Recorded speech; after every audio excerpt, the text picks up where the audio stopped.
Qala cinsi də, hə? Aha. Bunlarda yəni ki, tumluqdur da bu. Tumluq qoşdu, hə? Yəni ki, bu qoyunların tutması gətirdi. Aha. Yaxşı qoşdu, hə? Yarım illikdir. Yarım illik. Bir illik.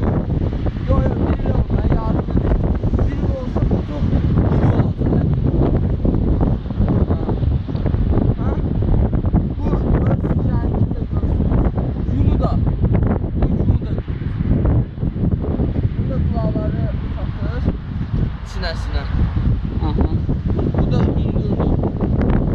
Özü görürsünüz, günlə satır. Əsl qala cinsi də, hə? Əsl qazisi, tumluq qazisi. Bir illiyində bu 60 kilo ət eləyər. Bir illiyində.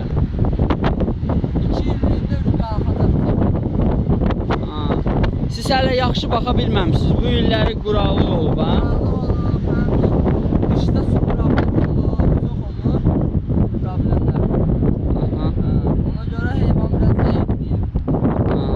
Kök vaxtlarında yazıq qalacaq.